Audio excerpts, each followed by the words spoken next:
formaram o que eu, Ramon, sou hoje, o que a Silvia é hoje, o que o José é, o que a Aninha é hoje, o que a Adelina é. Esses fatos juntos construíram o que nossa família é hoje. Mas isso é bem importante para entender porque Jesus é sempre mesmo, ontem, hoje e sempre.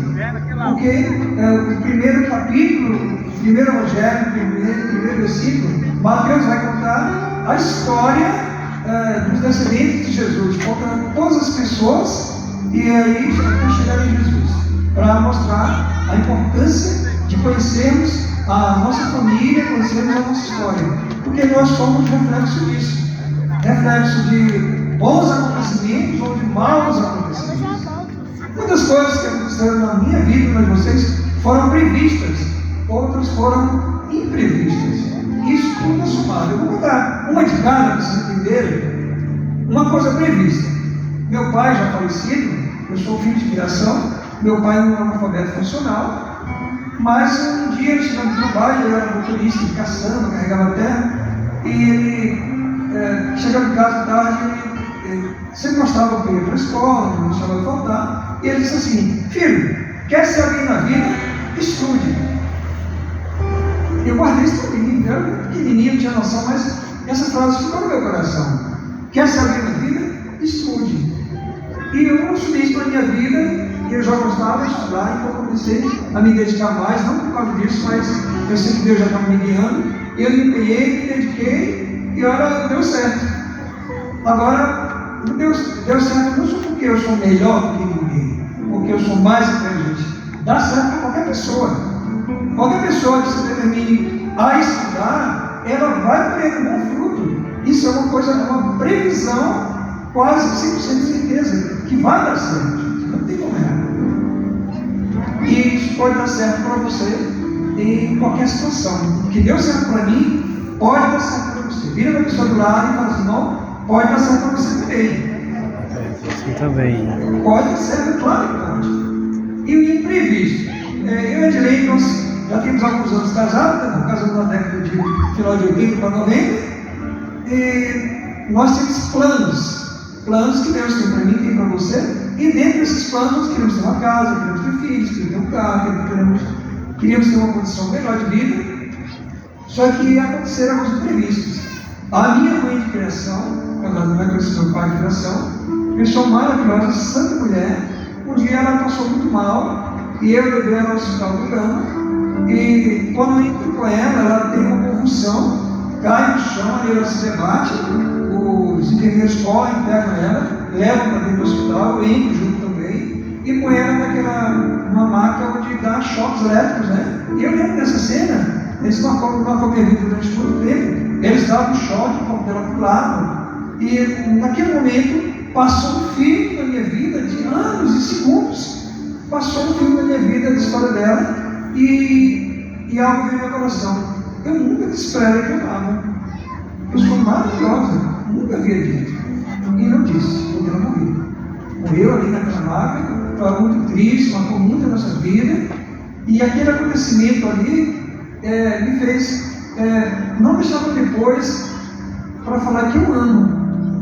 Para mim é natural falar para minha esposa que eu amo, porque eu não quero passar por uma situação dessa. Por isso, eu quero alertar você, não deixe para depois para falar que você ama. Juliano, estou aqui, nunca deixe para se falar que se ama. Edilene, José e sua esposa, Adelina, Vicente, não deixe para depois. Fala hoje que você se ama. E às vezes a pessoa está ao seu lado, um grande amigo, que você pode falar: eu te amo, meu irmão, eu te amo, meu irmão. Fala para a pessoa do lado: eu te amo. Dá um abraço para a pessoa, vai, dá um cheiro. Fala: eu te amo, isso é muito importante. Esse amor é importantíssimo. Só que esse fato mudou totalmente o percurso da nossa vida. Mateus e a Camila nem conta, né? Pode falar que eu mesmo, né? Isso mudou o rumo da nossa vida. Nós tivemos que morar com meu pai e mudou toda a nossa vida. Foi um imprevisto, mas nós aprendemos muito com isso. Então eu quero dizer que esses fatos, esses acontecimentos, eles foram importantes para construir o que nós somos hoje, pessoas fortes da emoção, fortes das decisões. Nós sabemos o que queremos, a vida inteira nós somos assim, desde pequeno, é isso, pronto, não tem meu Deus. Foram previstos e imprevistos que somaram para a nossa vida. Na sua vida também é assim. Então é preciso que fatos como esse sejam resolvidos. Eu me lembro aqui de um conhecido lá do meu trabalho, mas muito inteligente, um desembargador, já faleceu, católico, praticante. E eu estava no julgamento e ele disse assim, no meio, lá falou com o advogado, conheça sua história, porque senão um dia você pode ser vítima dela. E é uma verdade, conheça sua história, porque a sua situação hoje pode estar sendo a escravidão do que você não conheceu. Então é importante que você saiba e conheça para poder se libertar. E quando a palavra vai dizer que Jesus é o mesmo ontem, hoje e sempre, agora você vai abrir a sua palavra, vai pegar a sua Bíblia, no Evangelho de São Mateus, no último capítulo, depois que Jesus faz os milagres, que ele ressuscita, coisa maravilhosa acontece, capítulo 28, versículo 18. Aqui é que está a cereja do bolo. Quando eu preparava, isso me deixou encantado. Vocês com certeza já viram essa passagem, mas vocês vão ver de uma forma diferente agora.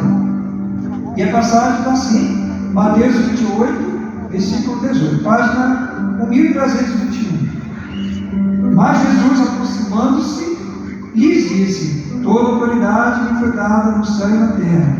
E depois ensinai a todas as nações, batizai-as em nome do Pai, do Filho e do Espírito Santo. Ensinai-os a observar tudo que vos prescrevi. Olha aqui, você já leu, mas você não leu. Está assim: eis que estou convosco todos os dias até o fim do mundo. Palavra da salvação. Glória a você. Você já viu, tenho certeza que você já viu. Mas, para quem gosta de português, eu acho que algumas pessoas sabem que gostam, há um erro de conjugação, uma conjugação verbal errada aí. Jesus disse, ele fez uma previsão para o futuro, sendo que ele conjugou no presente. Perceber isso? O verbo estar, né? Ele não disse, eu estarei, eu vou ficar, eu ficarei estando, pretérito futuro presente. Ele não falou, gente, ele disse, eu estou convosco todos os dias. Jesus disse, eu estou, não estarei. Olha, lembra aí na sua história que lá 10 anos atrás, há 20 anos atrás, quando você era criança, era adolescente, passou por alguma dificuldade, passou por alguma turbulência, Jesus estava lá, porque ele disse, eu estou convosco. João 10, 30, ele diz, eu e o Pai somos um. João 1, o verbo era Deus, e ele estava no meio de nós. Tudo foi feito com ele, por ele e para ele. Jesus é Deus. Salmo 80, versículo 89, versículo 4 vai dizer, um dia diante de Deus é como 1000 anos. Ou seja, irmãos, para Deus não existe isso que nós usamos de cronologia de tempo, horas, minutos, segundos, dia, mês, ano, não existe. Deus não nos vê desse jeito. A gente acha, que foi séculos Jesus veio. Não, Jesus é o mesmo, é sempre o mesmo. Do jeito que ele esteve lá em Jerusalém, que ele realizou milagres, ele está entre nós, do mesmo jeito. Aqueles cegos que ele curou, aqueles paralíticos que ele curou, aquele mesmo Jesus é o mesmo Jesus de hoje. Ele estava lá, ele está aqui. Em Atos, uma passagem em que Davi vai dizer assim, e ele estava, eu vi à minha direita. É o mesmo Jesus, é o mesmo Deus. Em Atos 1, é aquela passagem que todos conhecem, onde Jesus diz, vão para Jerusalém para encontrar vocês, lá vocês vão receber o Espírito Santo, e vocês sereis batizados, e vão anunciar a todas as nações. Ali no início, que ninguém nunca lê, porque está no início, quando São Lucas começa a escrever, Jesus diz assim, Jesus se manifestou novamente do mesmo modo. Você entra na ressurreição, João 20, 16, eles estavam reunidos no lugar, as portas estavam fechadas, e Jesus entra e se manifesta. Jesus atravessou uma porta fechada. Se Jesus atravessa uma parede, ele não pode atravessar o nosso coração? Claro que pode. Capítulo 20, versículo 26. Tomé não acreditava, estavam lá com medo das perseguições. Jesus vai e se põe no meio deles. Jesus está no meio de nós. E essa referência que Jesus fala, eu estou, é a mesma referência, porque ele e o Pai são uma, quando o Senhor aparece para Moisés, na serpente, e ele diz: mas, Senhor, quando me perguntarem quem tu és, o que eu vou falar? Ele diz: eu sou o que sou. Eu estou e eu sou. A mesma pessoa. O Deus que criou, o Deus que curou, o Deus que realizou, é o mesmo. Jesus é o mesmo, ontem, hoje e sempre. Se Jesus não mudou, quem foi que mudou? Nós mudamos. Se nós ouvimos há 20 anos atrás Jesus falar que estava nos curando, se nós não fomos curados, então não foi Jesus que mudou, fomos nós que não mudamos. É isso que nós precisamos entender quando ele diz: eu estou convosco todos os dias. Quando você for para a sua casa, lá para a cozinha, para o banheiro, para dormir, Jesus vai estar lá do seu lado, em pé ao seu lado. Quando você vem para a Eucaristia, Jesus está aqui. E depois da ressurreição, Jesus fala para os discípulos: ide evangelizar, ensinar a todas as nações. Eles vão evangelizar, e quando eles vão evangelizar, Paulo, antes da conversão, ele persegue quem seguia a doutrina. E aí ele, aquela história, ele cai do cavalo, e aí Jesus aparece, a voz diz: Paulo, por que me persegues? Jesus perseguia, não era Jesus, era a igreja. O que eu quero que você entenda: Jesus é a igreja. A doutrina, a mesma doutrina que Jesus ensinou de amar e perdoar, ela não mudou, ela é a mesma. E quando alguém persegue a doutrina, persegue o amor, persegue o perdão, está perseguindo Jesus. É esse Jesus que é o mesmo de sempre, que é o mesmo ontem, hoje, será sempre, que está aqui entre nós. Eu quero falar para você que o teu coração precisa se desaquietar e deixar Jesus entrar na sua vida, para mostrar que Ele está aqui para te curar. Você não veio aqui por acaso, você não vai de paraquedas, meus irmãos não vieram aqui por acaso, não. Todas as pessoas que estão aqui nessa noite estão porque Jesus te trouxe aqui para te curar. Como Ele fez a semana passada, como Ele fez o ano passado, como Ele fez na pandemia, como Ele fez há 30 anos atrás. Irmãos, eu já fiz a minha vida, eu vi drogados, homens loucos serem convertidos, hoje prego a palavra de Deus.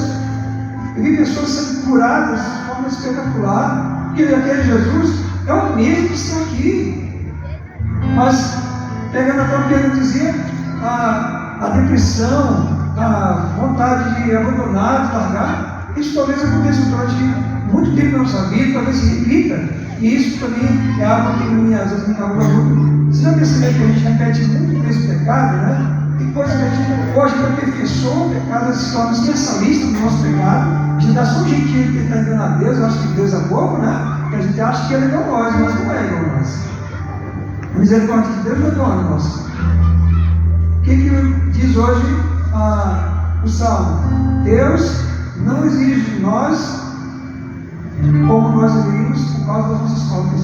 Ele não cobra de nós. Porque se cobrasse, estava cobrando o Salmo, não pedido. Mas Ele só quer que nos amar. Ele veio para nos amar. O próprio Paulo vai dizer em 1 Coríntios, depois de tudo isso que aconteceu, Jesus apareceu a mais de 500 pessoas de uma vez só. Depois Jesus apareceu a Santa Faustina, apareceu a Santo Antônio, a São Francisco, a Santa Clara. Jesus continua aparecendo e Ele vai continuar aparecendo. Nós tivemos santos agora, nesse século, o Santo Carlos Acutis, São João Paulo II, que muitos de nós, os mais velhos, conheceram. E nesse dia agora, no dia 18 de março de 2025, tem santos que estão pelo mundo, que talvez daqui a 5, 10, 20 anos, que alguém vai lembrar que lá no dia 18 de março de 2025, aconteceu um milagre. Tem muitos santos. Por quê? Jesus vai continuar aparecendo. Ele vai continuar curando. Porque Ele está aqui. Olha a pessoa do lado, muita calma. Meu irmão, minha irmã, Jesus está aqui. Não vos inquieteis. Não vos inquieteis. Olha, a partir de hoje, tira a inquietação do coração, tira o excesso de preocupação, porque se fosse ficar nervoso, preocupado em resolver, se você pegar essa cabeça e começar a arrancar, né? Mas não resolve. Então é preciso que nessa noite você deixe Jesus entrar no seu coração. Eu fiz como você repite isso comigo, né? Jesus, eu quero te conhecer, porque eu quero conhecer a minha história. Talvez a sua história não esteja no dia de hoje, do jeito que você planejou, porque aconteceram imprevistos, mas Jesus está aqui para acertar. Todo mundo tem jeito, todo mundo tem conserto, e eu quero falar para você, essa noite, Jesus marcou encontro com você, como ele marcou naquele poço de Jacó, ele marcou encontro com a samaritana. Essa samaritana hoje é você, aquele que está com sede. Essa noite Jesus quer curar o seu coração. Amém? Vai sentado mesmo. Tira o que você tem no colo, põe a Bíblia do lado. Põe a mão nas suas pernas, feche os seus olhos. Acalma o teu coração. Jesus está aqui. Ele diz: eu estou convosco todos os dias. Quando você volta para casa, ele vai estar do mesmo jeito. Ele nos trouxe essa noite para dizer que é um Deus de amor, que está aqui para nos curar. E eu peço a você que abra seu coração. Olha, a cura não acontece pela nossa força. É a força de Jesus, é a presença dele que nos cura. Que ele, por nós mesmos, vai sair correndo daqui. Mas você veio essa noite especial para ouvir nessa canção que Deus quer fazer conosco, quer nos curar. Desde que esse Deus que disse que eu sou o que sou, Ele realize em você.